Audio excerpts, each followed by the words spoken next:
All right, guys, welcome back to the measures of variation, and we're going to find the measures of variation for the second data set. And then we're going to answer the question, which data set is the most consistent? Let's go for it. First thing is first. Let's find the range. The range is the highest value minus the lowest value. The highest value in this data set is going to be 60. The lowest data value in the data set is 10. So my range is 60 minus 10, which is 50. So my data range is 50 units compared to the first one where the data set only ranged 25 units. So based on the range, we know that the second data set is more consistent than the first data set. And if you remember what it says, the higher the measure of variation, the less consistent the data set is. Therefore, the lower the measure of variation, the more consistent the data set will be. Let's find the sample variance. And let's put the formula over here, the shortcut one that I'm going to use.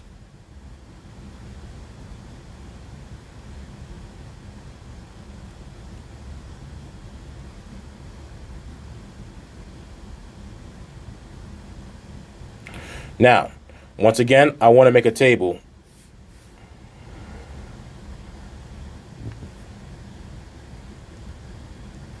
So that's 60, that's 10.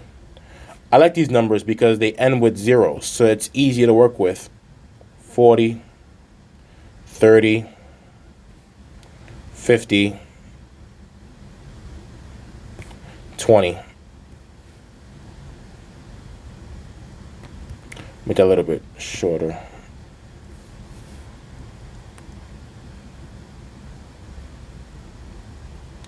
Let's actually redraw that. And then I'm going to call, once again, the first column right here for the first row is going to be the sum of my data values. And the bottom is going to be the sum of the squares for my data values. Now, let's add up all these values. 60 plus 10 is 70. 70 plus 40 is 110. Plus 30 is 140. Plus 50 is 190. Plus 20 is 210. So this right here is 210. Going back to my formula, it says the sum of my data is being squared. The sum of my data is 210. So that means I'm going to square 210.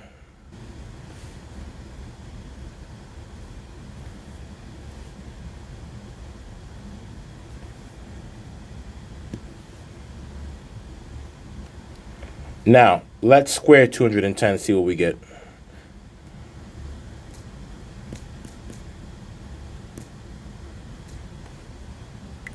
That is 44,100. Okay.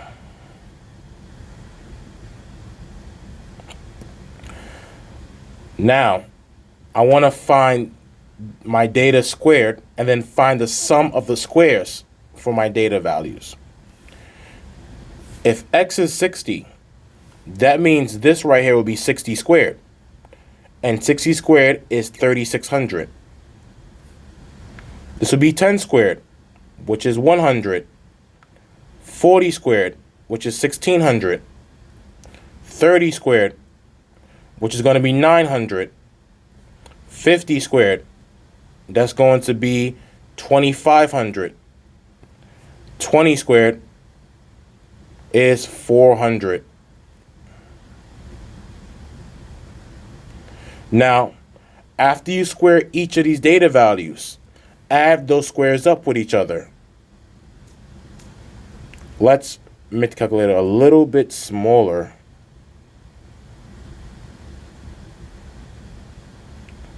Okay. That's good enough. So that's going to be 3,600 plus 100 plus 1600, 900, 2500,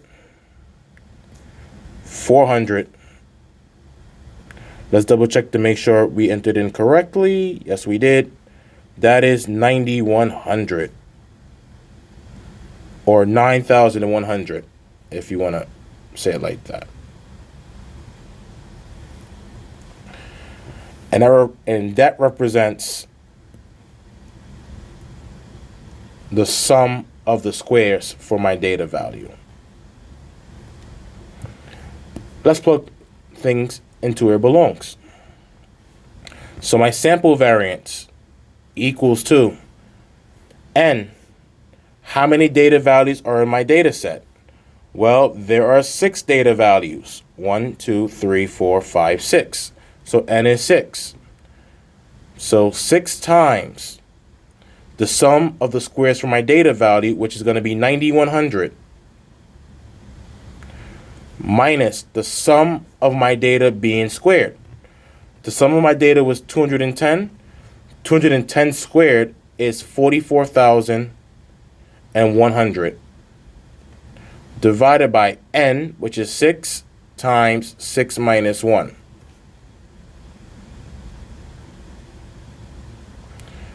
So 6 times 9100, multiply that by 6, that equals to 54,600.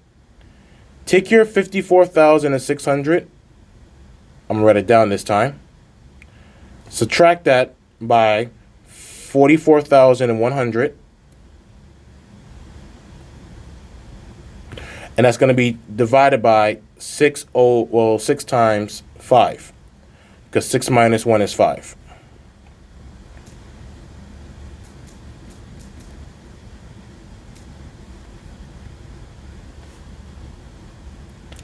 $10,500. 6 times 5 is 30. So divide that by 30.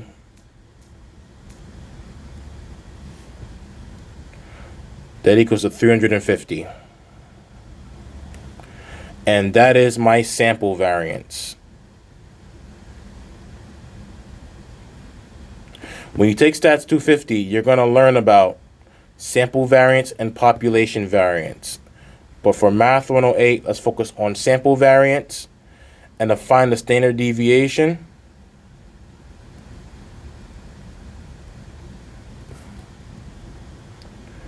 we're just going to take the square root of the variance.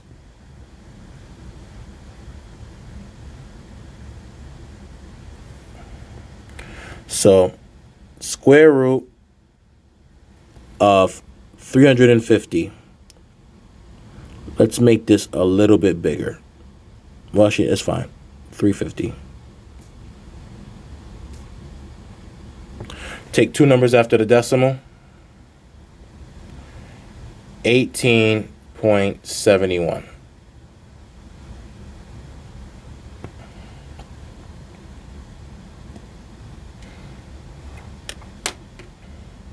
Now, let's look here.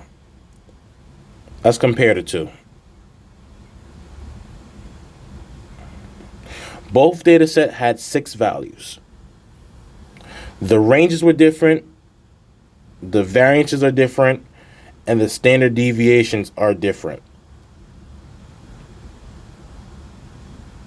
Which data set is more consistent?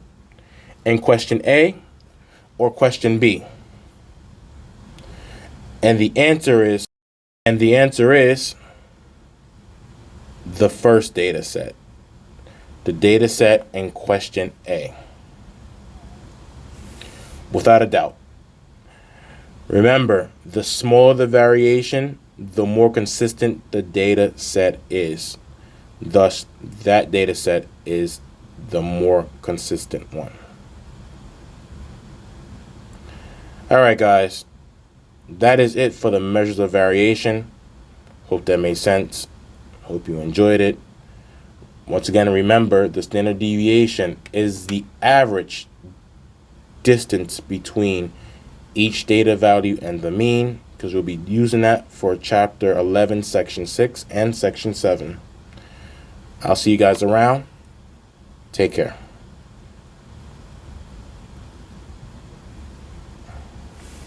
I drew a pumpkin. I don't know what's going on here.